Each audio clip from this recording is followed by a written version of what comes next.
دوستوں مصر میں کھدائی کے دوران ماہرین آثار قدیمہ کو 100 سے بھی زائد ایسی ممیز ملی جنہوں نے سائنٹسٹ کو ورطہ حیرت میں ڈال دیا۔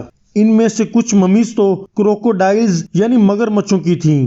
دوستوں آج سے ہزاروں سال پہلے قدیم مصری تہذیب میں جب لوگ مر جایا کرتے تھے تو ان کو کیمیکلز لگا کے محفوظ کر دیا جاتا تھا تاکہ ان کے جسم وقت کے ساتھ ساتھ خراب نہ ہوں۔ محفوظ کرنے کے بعد اس لاش کو اس کے عہدے کے حساب سے ڈیکوریٹ بھی کیا جاتا تھا اور پھر اسے دفن کر دیا جاتا تھا۔ ویسے تو مصر سے ایکسپرٹس کو کئی ممیز مل چکی ہیں، لیکن آج کی اس ویڈیو میں ہم 7 ایسی ممیز کے بارے میں بات کریں گے جو انتہائی حیران کن تھیں اور جنہیں دیکھ کر ماہرین آثار قدیمہ بھی ورطہ حیرت میں مبتلا ہو گئے۔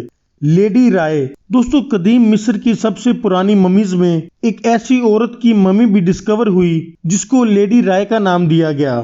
آج سے تقریباً 140 سال پہلے ایجپٹ کے تھیبن ٹوم سے یہ ممی ڈسکور ہوئی تھی۔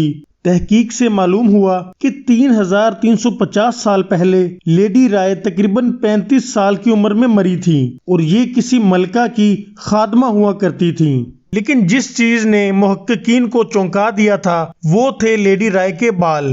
جی ہاں، کیونکہ ہزاروں سال گزرنے کے باوجود بھی لیڈی رائے کے بال ابھی تک بالکل اچھی حالت میں موجود تھے۔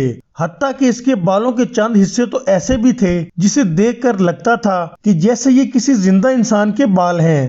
اس قدیم دور میں لیڈی رائے کو جس ہیئر سٹائل کے ساتھ دفن کیا گیا تھا وہ ہیئر سٹائل بھی آج تک اسی طرح سجا ہوا ہے۔ رامسیس دی سیکنڈ۔ دوستو رامسیس دی سیکنڈ اینشینٹ ایجپٹ کا سب سے مشہور ترین لیڈر تھا۔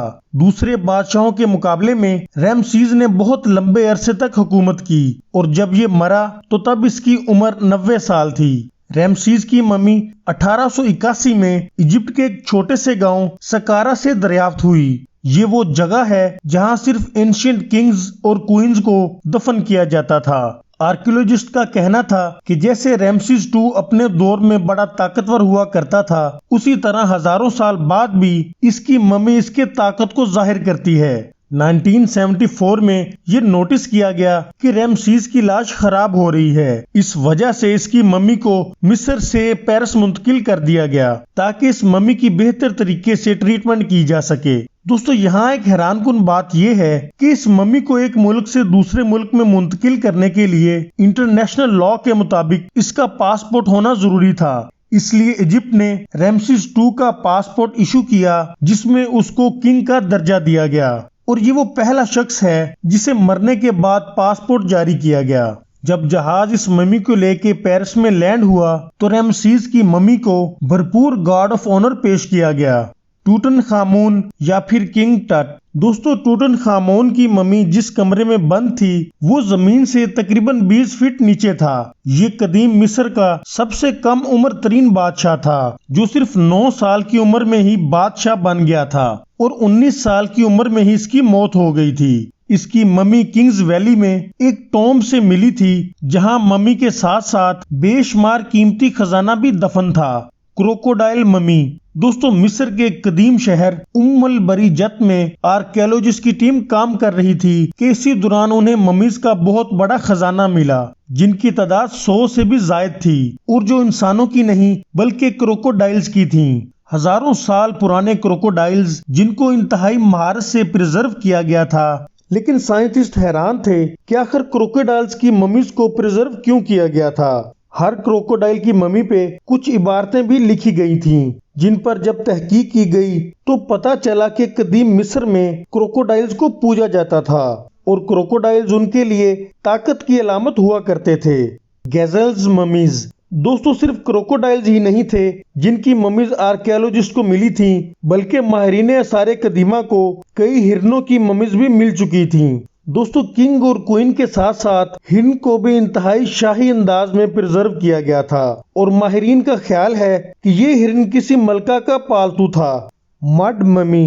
قدیم مصری لوگ مردہ جسم کو پریزرو کرنے کے لیے ایک خاص کیمیکل کا استعمال کیا کرتے تھے جس کو ریزن بھی کہا جاتا ہے۔ یہ کیمیکل بہت مہنگا ہوتا تھا اور اسی وجہ سے صرف امیر لوگ ہی اسے افورڈ کر پاتے تھے۔ آرکیولوجسٹ کو جتنی بھی ممیز ملی ان پر یہ خاص کیمیکل لگا ہوتا تھا تاکہ باڈی وقت کے ساتھ خراب نہ ہو۔ لیکن آسٹریلین آرکیولوجسٹ تب حیران رہ گئے جب انہیں ایک ایسی ممی ملی جو کہ اس خاص کیمیکل سے نہیں بلکہ مٹی سے کور کی گئی تھی۔ یہ ممی ایک عورت کی تھی جو کہ 25 سال کی عمر میں مری تھی۔ ریسرچ سے معلوم ہوا کہ یہ ممی تقریباً 3000 سال پرانی تھی، مگر اس پر جو مٹی لگائی گئی تھی وہ اس کے مرنے کے کافی سالوں بعد لگائی گئی تھی۔ آرکیولوجسٹ کا کہنا ہے کہ یہ ممی شاید کسی غریب گھر کی عورت کی تھی جو کہ وہ خاص کیمیکل افورڈ نہیں کر سکتے تھے اور اسی وجہ سے اس کو مٹی سے پرزرو کیا گیا۔ Mummy with tattoo. دوستو، جسم پر ٹیٹو بنوانا آج کل کے ماڈرن دور میں فیشن سمجھا جاتا ہے، لیکن قدیم مصری دور میں بھی ٹیٹوز کی بہت اہمیت ہوا کرتی تھی۔ ایجپٹ کے ڈیر المدینہ کے مقام پر آرکیولوجسٹ کو 7 ایسی عورتوں کی ممیز بھی ملی جن کی باڈیز پر مختلف طرح کے ٹیٹوز بنے ہوئے تھے۔ آرکیولوجسٹ کا کہنا ہے کہ آج سے پہلے انہوں نے کبھی بھی ممیز پر ٹیٹوز نہیں دیکھے۔ Please like and subscribe my channel تاکہ میں اسی طرح آپ کے لیے اچھی ویڈیوز لاتا رہوں۔